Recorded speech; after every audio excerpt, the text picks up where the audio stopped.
People laughed when Olivia tossed a joke into the room, like it was harmless. He's banned from my bed now. The music kept going. Glasses clinked. Nobody gasped. On the surface, it sounded playful, but something cold slid down my spine. It was the tone, the way she didn't even glance at me, the way her friends traded those quick, cutting looks. I knew instantly this wasn't a joke. I stood by the drink table, pretending to pour another drink, pretending the uncomfortable chuckles around her weren't aimed at me. But Rachel, her closest friend, didn't crack a smile. She leaned in, lowered her voice, and said the sentence that made my stomach drop. "Olivia, you seriously told him that? After everything you've been doing?" The words weren't loud, but they sliced through the noise like a blade. Olivia jerked, grabbed Rachel's wrist, whispering urgently. Her eyes darted toward me, wide and anxious, as if checking how much I'd heard. Enough. Enough for my heartbeat to slam against my ribs.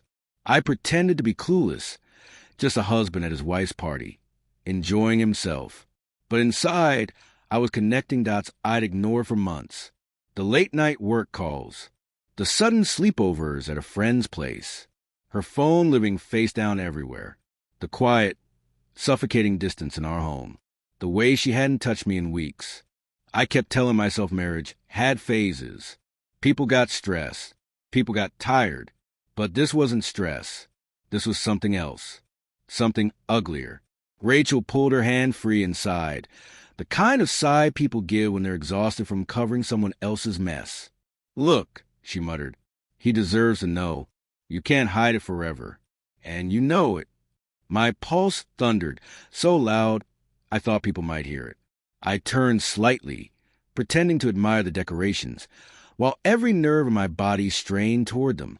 And then Rachel stopped pretending too. She looked Olivia dead in the eyes, tired and fed up. "You can't joke about him being banned from your bed when you've been sharing it with someone else." My hands went cold. Olivia's face drained white, then flashed red. "Rachel, stop," she hissed. "Not here." But Rachel shook her off. "When that man's wife comes forward when he finds out from someone else, you really think you can play both sides forever?" The room tilted. Laughter died. Some people stepped away politely, thinking it was ordinary drunk drama. But I heard every syllable like it was carved into stone. And Olivia's silence. That was a confession she never intended to give. I walked toward them. Rachel saw me first. Her eyes softened with pity. Olivia forced a tight, unnatural smile. "There you are," she chirped too brightly. "We were just talking." "About me?" I asked calmly. "Or about your bed?" Olivia froze. Rachel shut her eyes. The moment had arrived. I looked at Rachel. "Go ahead. Finish what you were saying." But she didn't. Olivia latched onto my arm with a shaky laugh. "Can we talk outside? Please." That's when I realized. She wasn't trying to spare me embarrassment.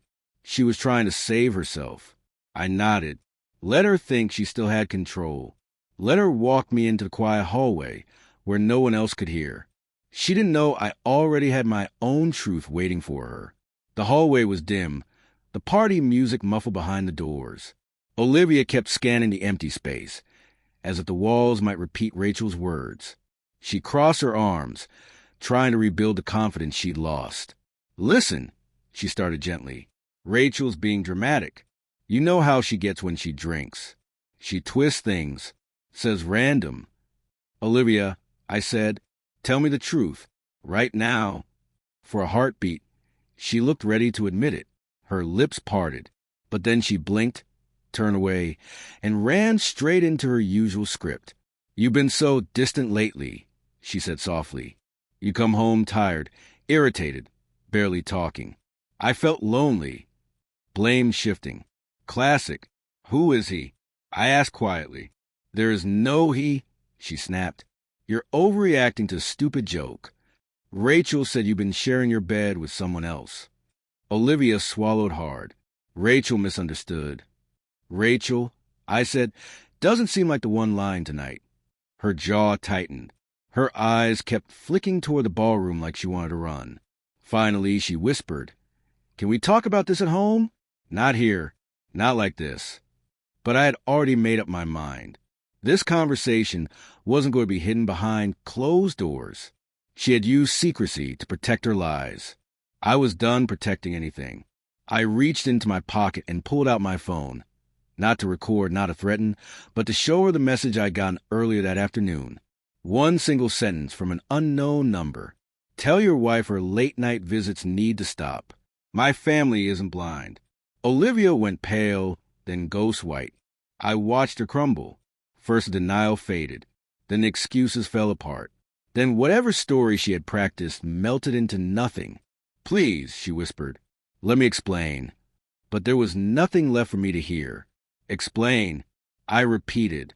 No, you already have.